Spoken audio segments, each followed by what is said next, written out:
everywhere in the entire world. Well, and also, other parts of mother and child separation is the horrific rates of abortion in the black community. Yeah. And Candace, you talked about this. So the abortion rate is higher than the birth rate in New York City for black women. That means that if you see a pregnant woman, it is more likely she's not headed to the delivery room, it's more likely she's headed to Planned Parenthood. And Candace, you talk about this is all by design. Of course this is all by design. I mean, the most unsafe place for a black American in this country is in its mother's womb. That's right. Okay? And that is a very sad realization when you have cities, like you just said, where there are more black babies being aborted and born alive, when you have 18 million plus black babies being aborted since the inception of Planned Parenthood, which, by the way, Planned Parenthood was created by a eugenicist and avowed racist, Margaret Sanger, right? Who they championed as a hero. Do you want to know what Margaret Sanger said? You guys have to go back and read her stuff. I'm really deep into the history, into the trenches. Go back and read a letter that she hand wrote to a doctor, and they were just coming up with how they were going to sell Planned Parenthood to the black community. Because at that time in the progressive era, the worries that they had in the progressive era was about dumbing down the human race. They thought that since they were allowing in not just black Americans, they were worried about Jews and immigrants that were coming from Eastern Europe into the country, that they had to do something about this to make sure that they kept this Nordic, pure, white bread race. And they said, how are we going to get black Americans to start aborting their children? And she said, well, black Americans trust their churches. We have to go through the ministries. We have to make it sound good. We have to market things that are harmful to them. And it actually worked. That's the sad part. It actually worked. We bought into it. We have people that are shrieking, saying, my body, my choice. This is a marketing scam. Do you know that our population growth has stagnated in the black community? It is stagnated. 60% of all new births in this country are Hispanic. Our vote is going to matter if we don't wake up within the next couple of years. And when the left takes the black community's vote for granted, every 2 years, every 4 years, or every 6 years, you'll have some self-serving politician go into the inner cities or go to the black community and promise a variety of stuff, but more importantly, they all of a sudden say, well, the other side doesn't care. The other side hates you. They use the R word, racism, time and time again. And I'll say, as a conservative who grew up in the suburbs, I'll tell you, and Candace convinced me, I was under the wrong impression that conservative values couldn't spread in the black community. Because that was just the dominant belief. And Candace said, you don't understand. The black community is a conservative community that has values, amazing character. Black Leadership Summit. On hard work and keeping people together. And Candace convinced me, amongst thousands and thousands of others, including the President of the United States, who now, I believe, has done an unbelievable job actually delivering these results. Opportunity zones, First Step Back. We have the lowest ever, this is such an important point, we have the lowest ever black poverty rate ever since it's been recorded, ever. And what happens when that's announced at the State of the Union, Candace? Black caucus, who are supposed to be there to represent Black America, didn't even applaud. Just so you know, years earlier, they stood up and gave a standing ovation when Barack Obama announced more food stamps for Black America. Yeah. Black unemployment, no, that's not what they're after. They're after government dependency. They're after victim culture. That really is the drug that is being dealt to the black community today. Victimhood. This is how you end up with Jussie Smollett and the girl with the fake dreads got cut off. I mean, this is how you end up with that culture. I mean, I don't even get me started, guys. First off, let me tell you how I knew that Jussie Smollett was lying. This is how I knew. They said it was a polar vortex in Chicago, and he went out for a sandwich. Black people, when it is cold. We're not going outside. I said, there's no way this story is real. As soon as the story broke, I got this long text from Candace. This is a hoax, this is fake, this is that. I said, Candace, I agree. I'm from Chicago. I've never met a Trump supporter in Chicago. I said, now I have. So thank you. Now I can say I've met a single Trump supporter. 2, actually. 3, 4, 5.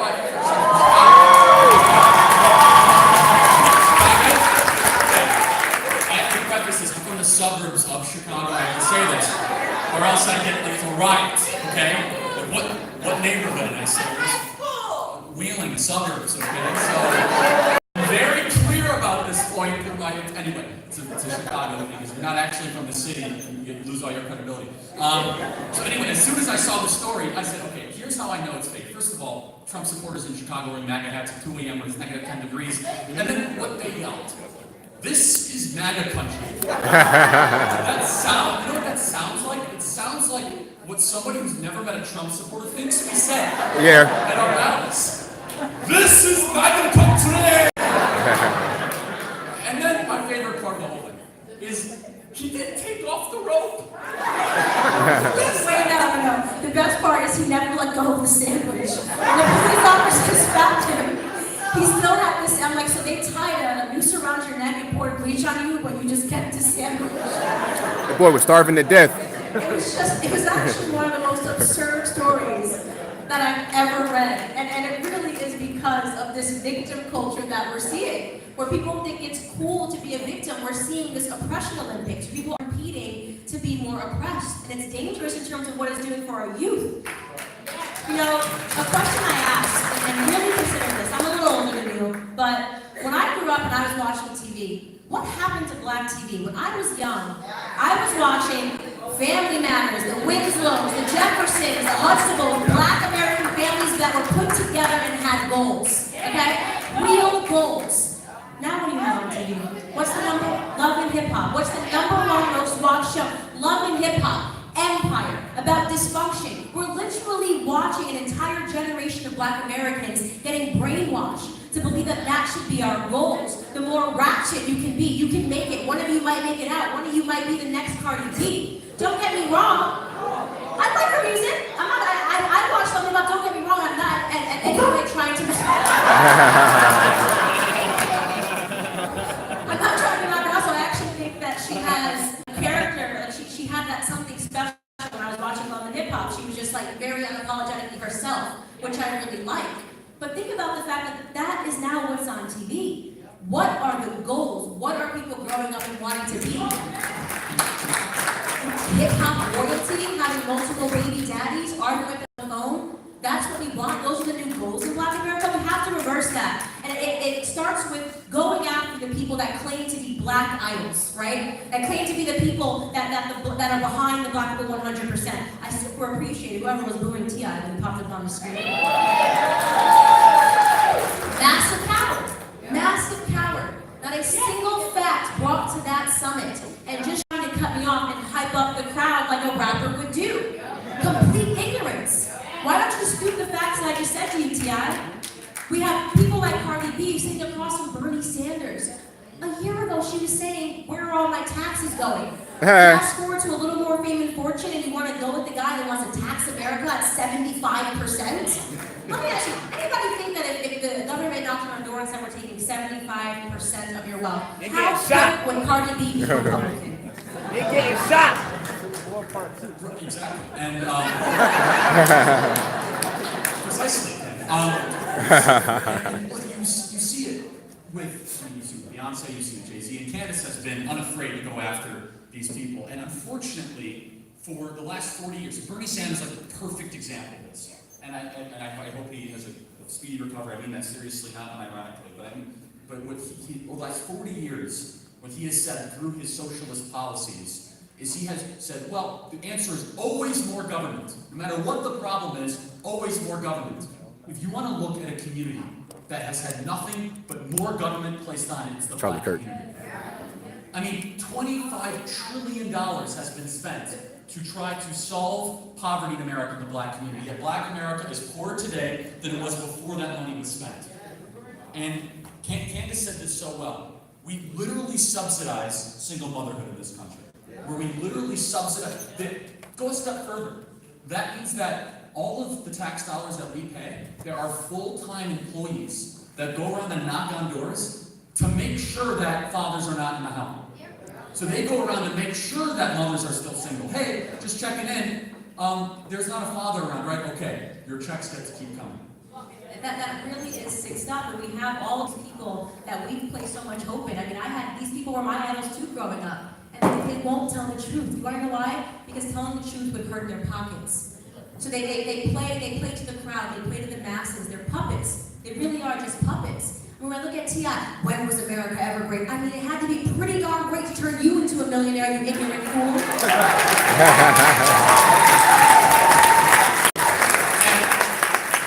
not to mention, I don't know, like, that World War II thing was pretty cool. I don't know, T.I.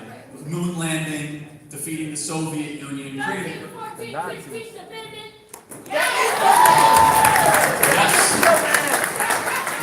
And look, and here's the one thing, is that there's a huge American bashing movement. Huge American bashing movement that's happening right now. And America has made mistakes, but America is not a mistake. And there's been consistently there's been one philosophy that has been trying to keep certain people down, and one philosophy of liberation.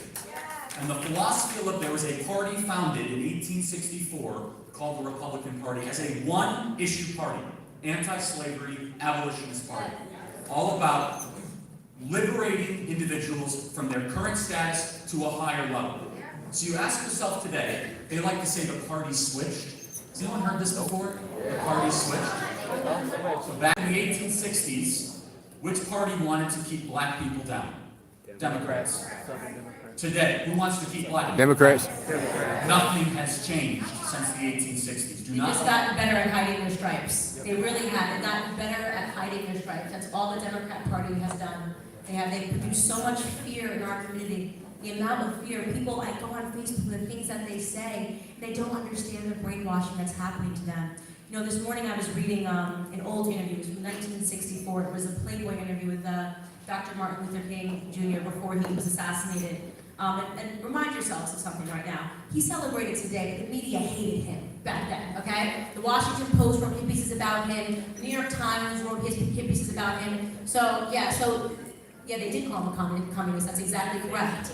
Anyways, he was giving this interview, and they asked him about why he doesn't use violence. And it really got me thinking, why is the left trying to encourage Black Americans to be violent, to protest in the street, right? To scream every time a shooting happens, to go out there and scream and be crazy, to have these violent confrontations with police officers. What has violence ever brought that's good? So they asked him that question. They said, well, you know, Dr. Martin Luther King, you can't deny that violent uprisings have led to good things. And he said, you're absolutely right. It led to a great thing after the Revolutionary War, right? We got our country. But violence only works if you're trying to segregate and not integrate. And this is very important, so hold on to this, okay?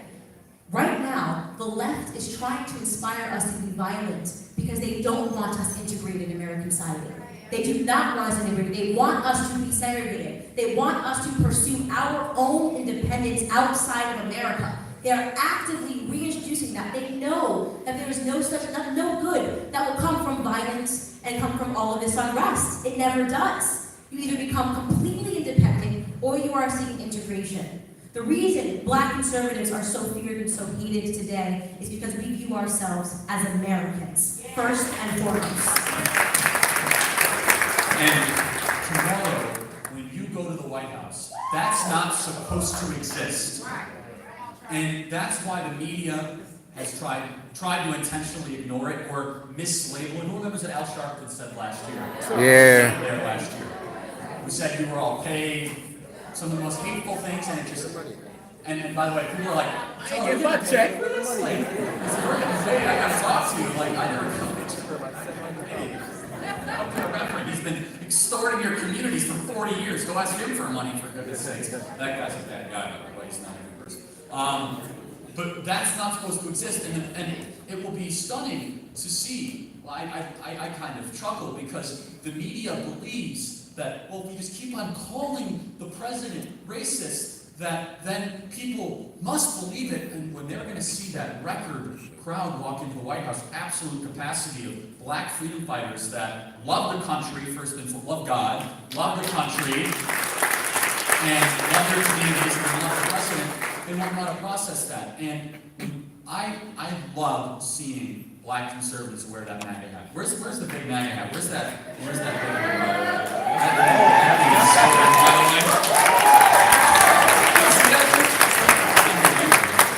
I gotta get one of those, by the way. I got one for you. And it's become a symbol absolutely agree with that, and that's really what I think is different about this generation. So I get asked that question all the time, like, why do you think it's different now?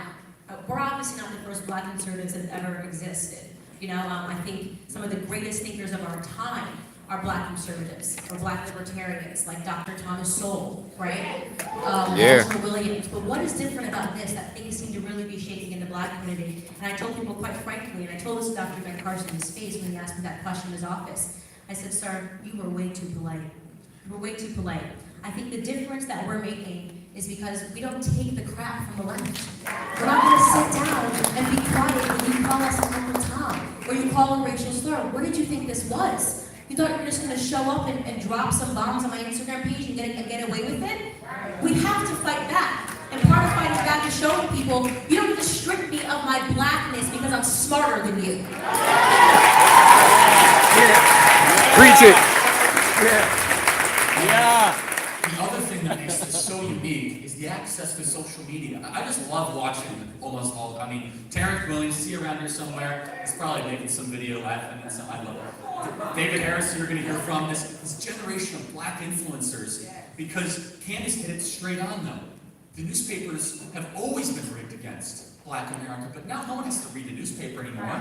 Instagram, Facebook, Twitter, YouTube allows all of you the opportunity to get the truth out and to be able to access different types of information and to be influencers and be bearers.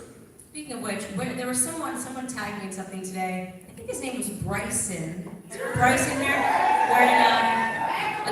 Were you wearing a Candace shirt? Yeah, I loved that. That was great. We're always watching it. It was an equation. Over It's like Beyonce, Candace greater than Beyonce. It was amazing. It was very nice. But I love that stuff because, you know, it really pisses the left off. Because they can't fathom that we have the audacity, right? They created the idols for us. We're all supposed to be sheep. We're all supposed to be sheep going to get slaughtered. And the idea that we have the audacity and the attitude and the freedom to think for ourselves makes them very, very angry. We have to continue to do that. So we're going to wrap this, and I just want to say a couple of things. First and foremost, this is a blessing. This entire weekend is going to be a blessing. Exchange information with one another today, and despite the reason that we do these conferences is so that you guys know that you're not alone, okay? You're not alone. You're not the only person that's fighting. And that you will forever have our support and come back every single year. This has been one of the most, in my opinion, this is the most important conference that we do every year. Do you agree? I mean, I couldn't agree more, because this doesn't exist. So this is the largest ever Black summit held for conservatives. Wow. Now, applaud that. Biggest ever. Largest because it's the only summit held for Black conservatives. And you know what? I really want to, I'm going to control myself. I don't know why the movement has never done this before.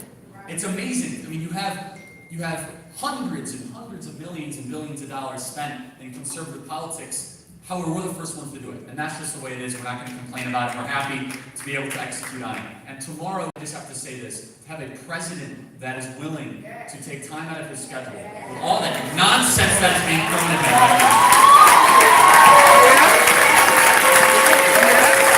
Yeah. I mean, let's be clear. They are not impeaching my president.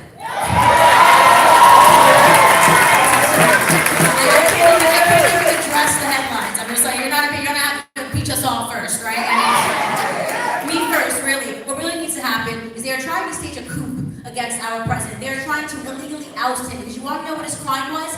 Beating Hillary Clinton. They couldn't believe it. They couldn't believe it. She was running around. She offered you hot sauce. Why didn't you vote for her? They couldn't believe that an awakening could happen in America, period. And now they're doing everything they can to reverse it. They're so fearful because they're losing power. The thing that scares them the most is the idea of losing power over Black America, because they rely on our votes every 4 years. Make no mistake, the Democrat Party cannot exist without Black America, okay? Hillary secured 89% of the Black vote. If the Democrat Party dips below 85% of the Black vote, their party is toast. They're done. That is how important our vote is. That is why they offer us absurd things like reparations. Just take free money now, please, just stay. Because we're so pathetic and we're so stupid to them. They think they're offering us a little bit of money that's never, ever, ever gonna actually come to life. That's right. First and foremost, right? We're gonna put together a committee to talk about the idea of potentially giving you guys some money. I have a question about reparations. So, if you're half black, do you like pay yourself? Uh-oh. I'm like really confused. Yeah. You're asking too much, Charlie. You're asking too much. When I have mixed babies, I wonder if my kids are gonna be considered half privileged and half oppressed. How are they gonna do that? Can't wait. Or what about people, the new generation of black people that have come in the last 40 or 50 years that I don't kind of understand. What, Candace, I think you've articulated it so well. The left knows they're losing, and they're trying to find more ways to get Right. things out. And think about the hypocrisy. Let's just stay here on reparations for a second. The hypocrisy. So the left says that voter ID laws are racist, right? Because we're too stupid to figure out how to get ID, right? Like black Americans, you can't do anything in this country without ID. You can't go to the club, you can't buy liquor, you can't buy a pack of cigarettes, you can't enroll in school. I mean, literally, you cannot do anything without ID. But now they're saying voter ID laws are racist because what they want to do is keep the illegals on the voting register. But we're supposed to be too dumb to figure that out. So we're too dumb to figure out how to get ID according to the left. But we're smart enough to gather our ancestral paperwork to prove that we were related to Harriet Tubman. Like, what? The hypocrisy is absolutely astounding to me. It's the greatest argument for voter ID. So, hold on. You can prove 12 generations ago that you're a descendant of a slave, but you can't show an ID to vote to make sure that we don't have voting. I mean, who in this room does not have ID? Any form of ID? It's against the law not to have ID. Democrats are going to be shocked that black people are smart enough to figure out how to get ID. I mean, how insulting are their arguments? It's racist. They're literally saying, oh, black people are too stupid to be able to get ID. That's literally their argument. And they say that time and time again, well, we can't have voter ID because it's regressive and it's oppressive. And you say, are you trying to say that certain communities are not smart enough to be able to identify themselves? That's what they're saying. Because you literally need it for everything you do in your life all the time. What they're really saying is that, no, we want to make sure that voter fraud continues, but no, when it comes to reparations, you have to be able to prove your ancestry going back 150 years. Wouldn't that require some form of ID? Like, wouldn't you have to also show yourself? Like, wouldn't that be a form of We're ID? making blood tests. Like, I don't understand how this is actually going to work. And they don't understand either because it's never actually going to work. You can put that, you can file that under false promises from the left, right? The thing that's supposed to keep us going and voting for them. Constantly, they want us at the end, going for the piece of food, the little morsel of food like mice. They're not ever going to fix the black community. There's never going to be a hearing in Congress on black father absence or black literacy rates because to them, Preach. that's a success. That's exactly what they intended to do to our communities. So keep the focus on this bogus idea that we need to be afraid of white people in this country. That is literally that's their only strategy for 2020. Call everybody racist. And that's why all of you tomorrow, in the face of the media, is so unbelievably important. It's important for your own personal experience. It's important for a lot of different reasons. But you're not supposed to exist. You realize that, right? You are the break in the matrix. So the left sees you and they say, no, this is not supposed to happen. We're not supposed to have to cover this. This is not supposed to happen. Because in their narrative, it's 100% control of the black community that hates Donald Trump. Right. And anything less than that makes them unbelievably nervous and afraid. And they should be. Because in a lot of ways, this revolution, this uprising, is the left's worst nightmare. That's exactly right. As they push this idea of a woke culture, the woke leftists, they're so woke, they don't know which bathroom to go into. I was a boy yesterday instead of a girl, which I mean, like, and it's absolute absurd. They're just crazy. I mean, this is like, it's absolute insanity. Everything that they're fighting for is absolute insanity. That's a great lesson. Always use the rules of the left against them. And so here's my suggestion to President Donald Trump. For a single day, he should declare himself a woman, become the first female president, and then listen to the argument will be gone, shift back to a male, their heads will explode, and we will destroy this ridiculous transgender argument in 1 day or less. And they'll say, you can't do that, you're trivializing. Hey, it's his truth, okay?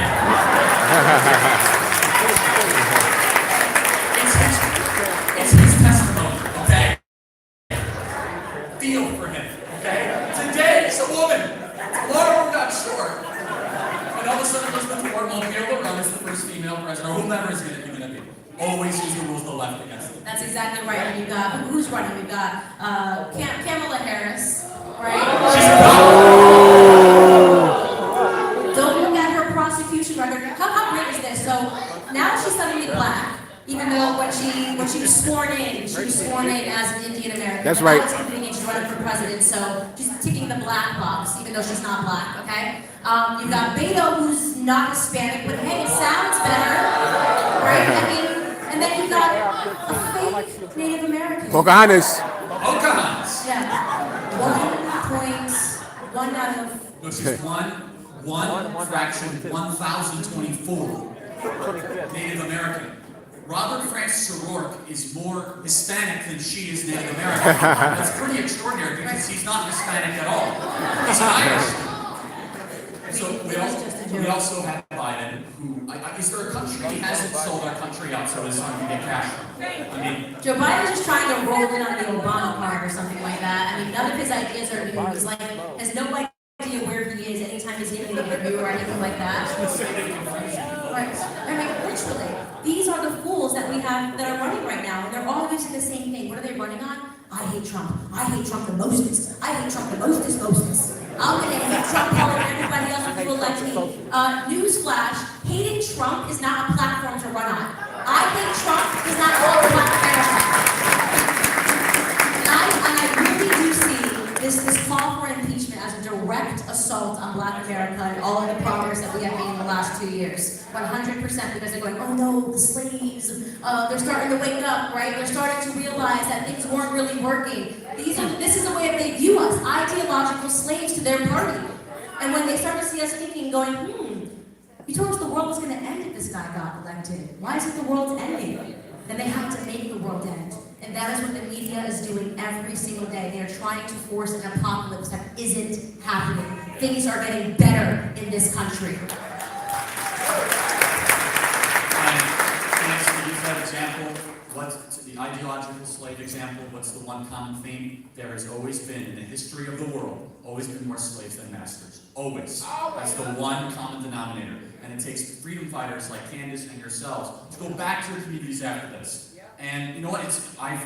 Going after the Black Leadership Summit, hearing the stories, there was a lot of hatred I heard from certain areas and certain communities going and wearing that MAGA hat. But the courage that you all have and the conviction, I truly believe there's something happening in this country. And something very real. So,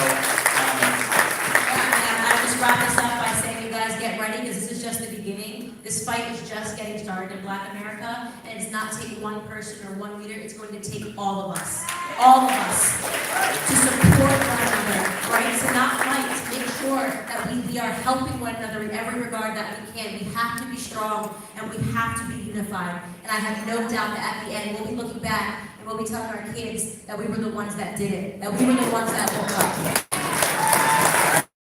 God bless you guys. See you tomorrow. Be good. Enjoy the rest of the night.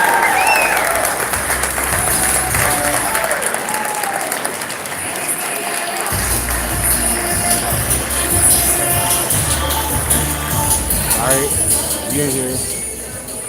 Deep. Every single one of you are a part of history today. Nothing like this has ever taken place inside this country before. The unity that you all came to this place with in your heart is something that's unprecedented. And can I say that the United States of America will never be the same? That was Charlie Kirk and Candace Owens. Where am I at right here?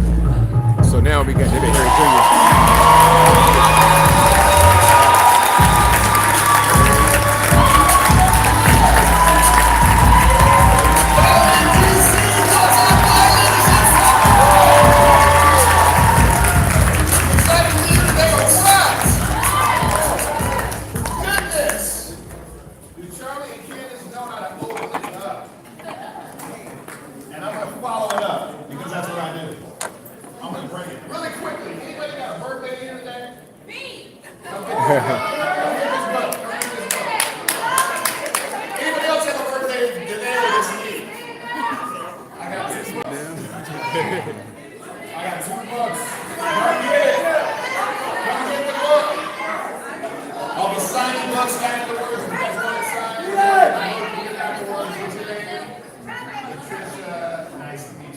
God bless you.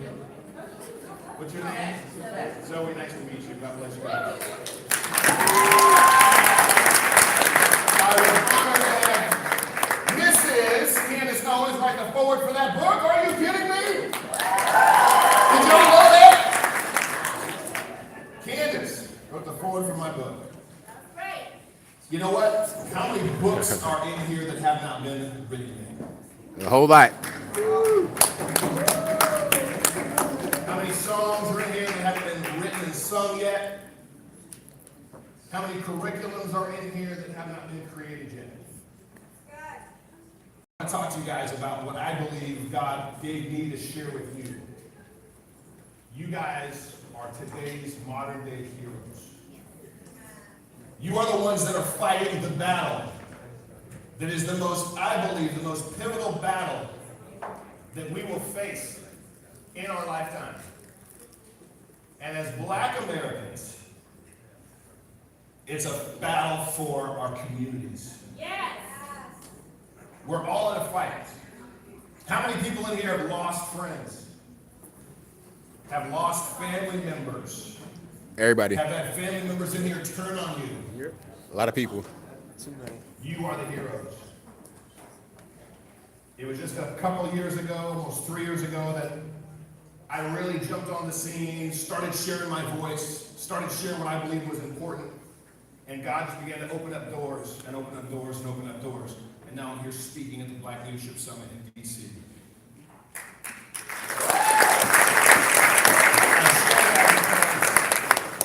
I want you all to really truly understand how important you are to this movement. Yes. None of us that are on this stage with me here that we put out. But it doesn't stop there, and it can't stop there. You guys, each and every single one of you, guys and gals, I truly believe God has deposited things inside of you that are necessary for right now. Season. My question is, what are you doing with it? What are you allowing to steal your time or distract you from doing what God has put inside your heart to do? You know, the one thread that I truly believe unites all of us in this conservative movement, no matter your color, no matter your age, the one thing that unites every single one of us, I believe that I've encountered more than in any other group setting anywhere, is our belief in God. Anybody here believe in God? You won't get that at a Democrat event. They booed God, tried to take him off their party platform. They don't want to have anything to do with God. If it was up to them, they would continue to push socialism and communism, and they want that to be your God. They want the government to be our God. It is anti-Christ in nature. And if you have Christ in you, it's anti-you. It's anti-your family. They want to talk about, well, they're always trying to make us victims. Anybody here seen one of Maxine Waters' latest videos where she's talking about she's getting death threats and she can't go anywhere without security, and she's blaming it all on Trump? What is she talking about? Wasn't she the one raving and saying, find them in the streets and tell them that I'm welcome and charge them and da-da-da-da? She was doing all the same stuff, and now she's playing the victim card because that's all they know how to do. And if you're not careful, it can be really easy to start to feel like a victim because of the amount of hate that we get. But can I tell you something? You are the real heroes of today. I can't wait to read your books. I love seeing videos. I love when I saw Larry Henry, King Face. I saw his video. I shared that video. What happened? Went crazy. I love seeing new content from all of you. And I really believe that God wanted me to share with you today.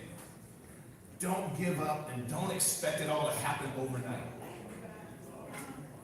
You know, I truly believe that we have a good papa. Anybody know we have a good papa? He won't put more on us than we can handle. Right. Most people talk about that, and they're thinking about the negative stuff, the heavy stuff, right? Oh, you give me more than I can bear, so I must be able to have to work through this. I must be able to carry this. But can I tell you, there's a flip side of that coin as well. He won't give you more goodness and favor and blessing than you can handle. I know. Because he tested me in my 20s with $80,000 to $100,000 a month going through my business account. And can I tell you, I felt like Peter walking on water. Woo! But what happened with Peter? He walked on water too. He took his eyes off of Jesus. Right? I sank in my 20s. Now I'm thankful that he's given me the ability to get myself back to a place of dependency and trust in him. How many of you guys actually truly depend on him every day? Yes. And see his guidance every day?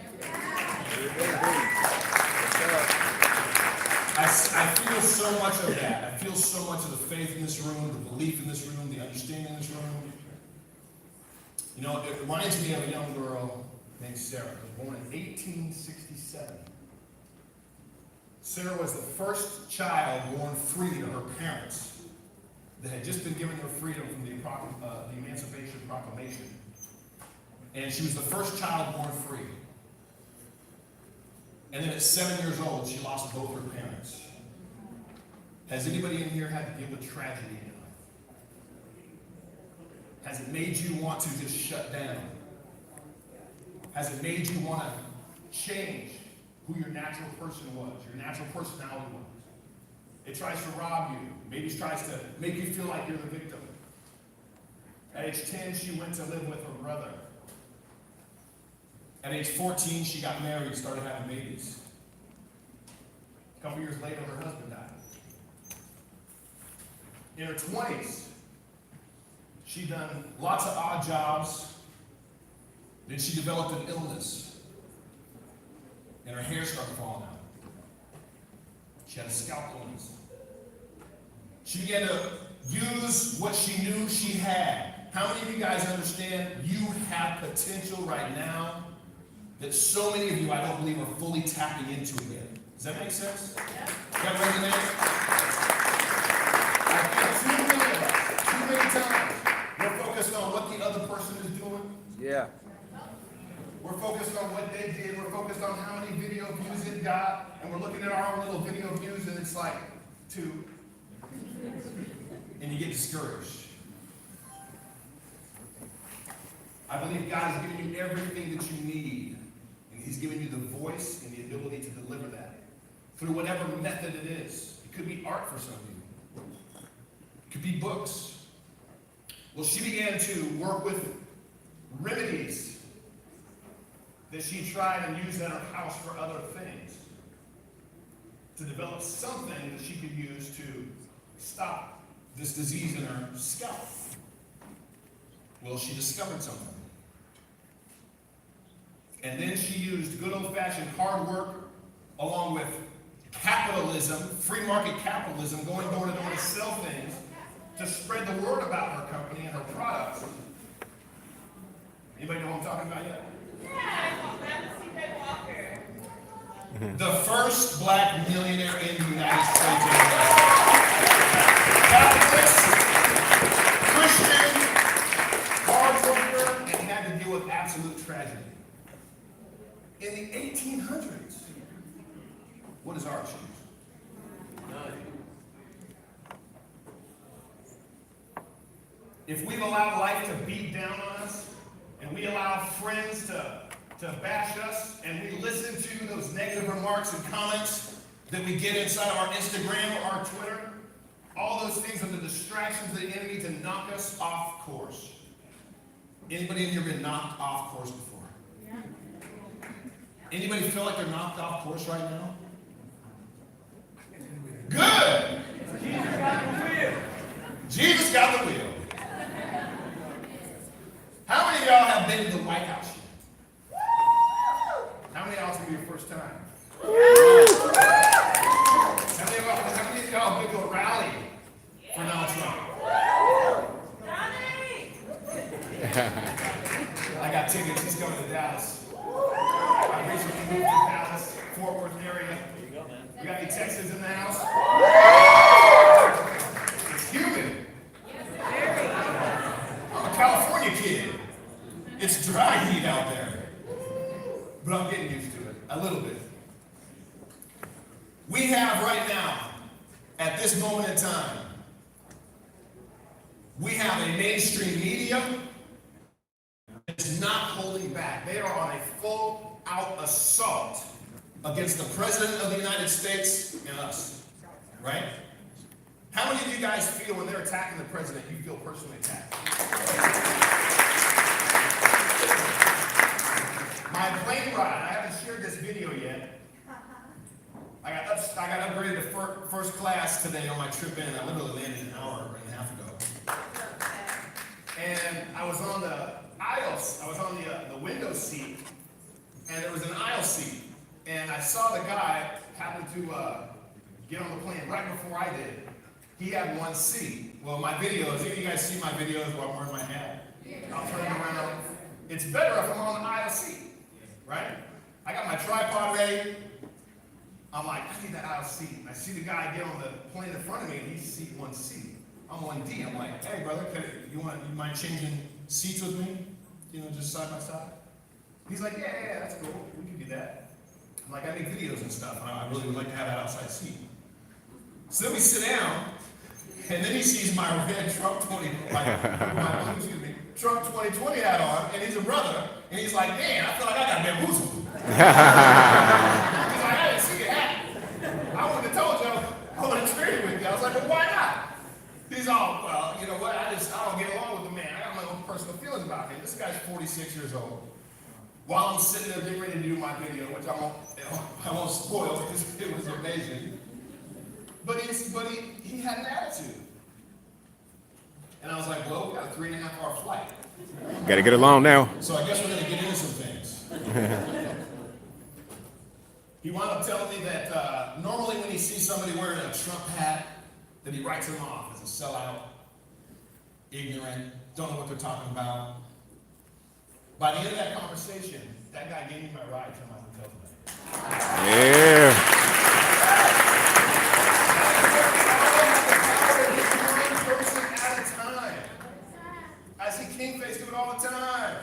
I see a lot of you guys with the videos that I do see. I see you guys do it. That is how we win, and we must win and wake up the current state of our country.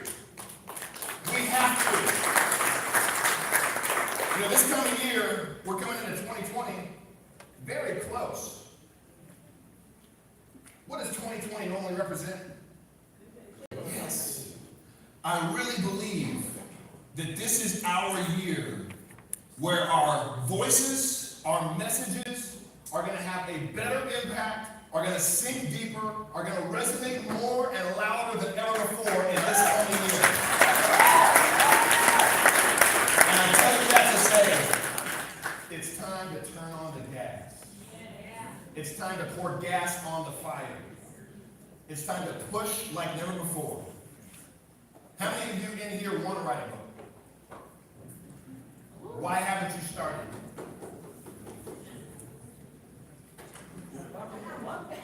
Hey! That is how it starts.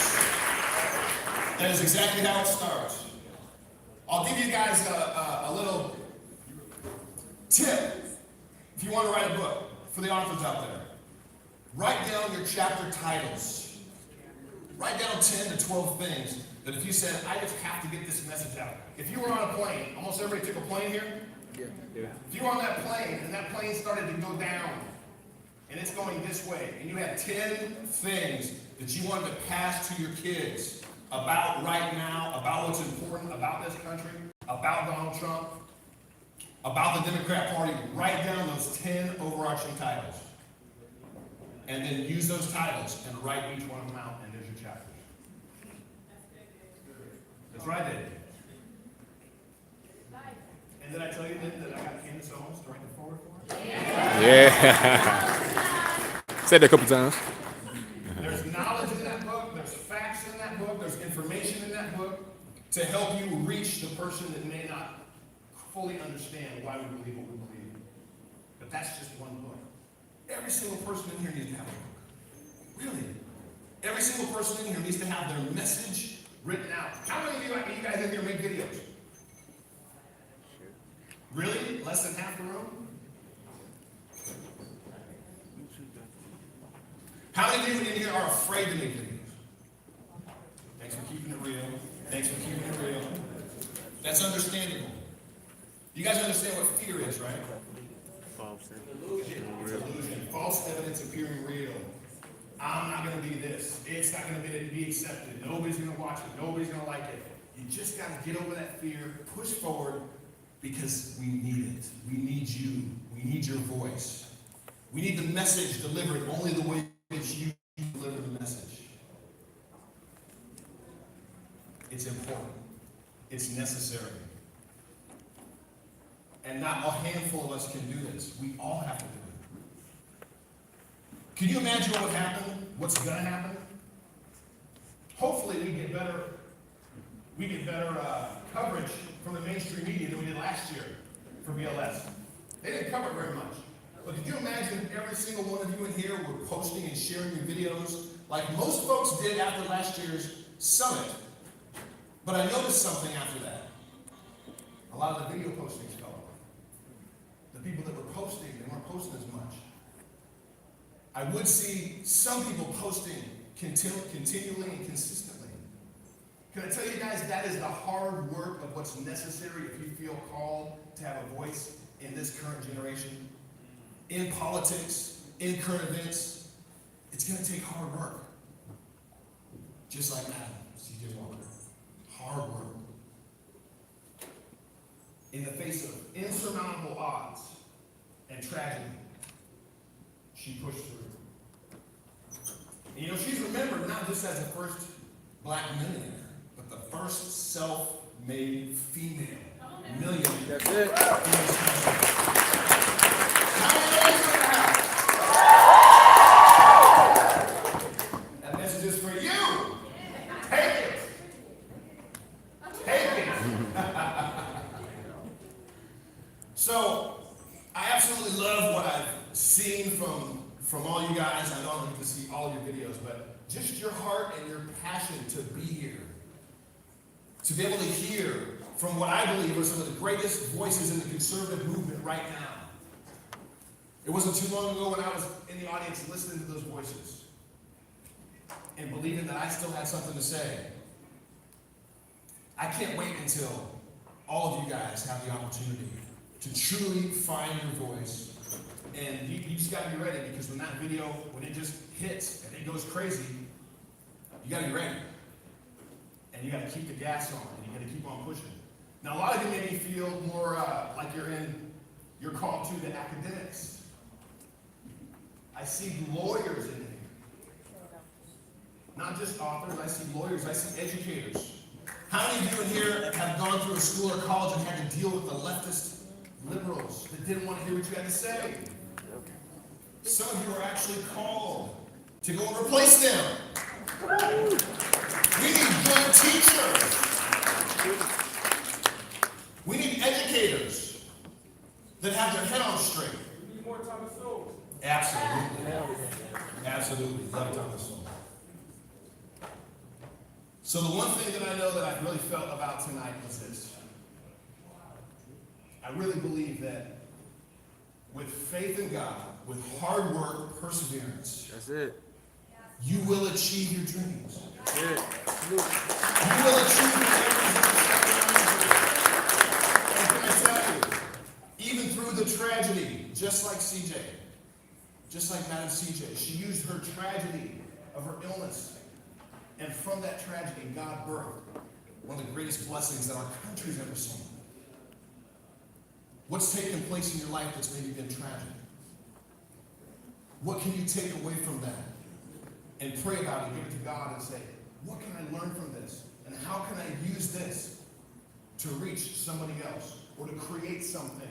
She was an inventor, she created something. How many inventors do we have in here? What do you have? Seamstress, boom. Create clothing. What'd you make me? It's all ladies' clothing? Yeah. Don't make me nothing. What'd you create? Videos, yeah. On social media, Instagram? YouTube. How many YouTubers we got out here? Channel got deleted. Instagram? Wow, really? That's Crazy. Twitter? Yeah. Let me ask you something. If you're not on social media and you're raise your hand.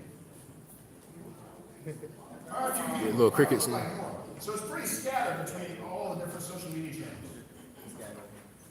You should be working every single social media channel. If you're going to be in social media, you should be working every single social media channel. I started with Facebook, it grew and it took off, and then I was like, man, I got to start over now with Twitter and Instagram. I didn't want to do it. But I did, and they grow, and that's what they'll do.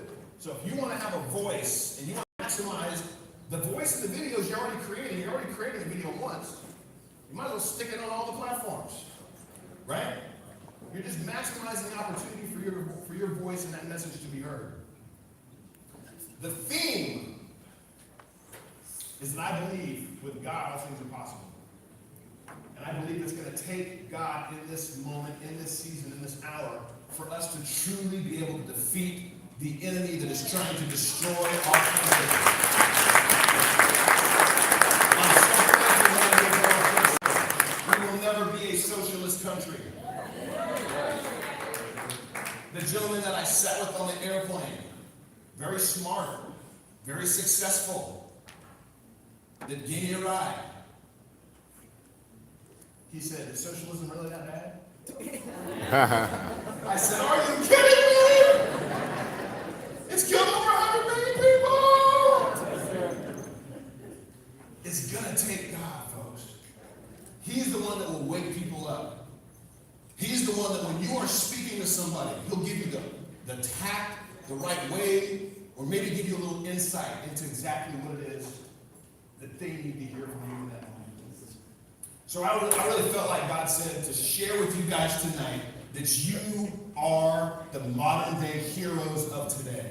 The fact that you took the time out of your schedule to come here, to listen, to absorb, and then to go out and be launched back into the areas, the cities, the neighborhoods, the families that may not like you. You are the modern day heroes. Yes, oh well. Exactly. Oh well. I got a song here, but I really felt like Papa, you heard me talk before, I called him Papa, wanted me to play. And I really want you to take this moment and just try to receive something special from God. Go ahead and play the music. Oh, I guess you're not. It's called Heroes. All right, I can't play music, so I gotta go with it.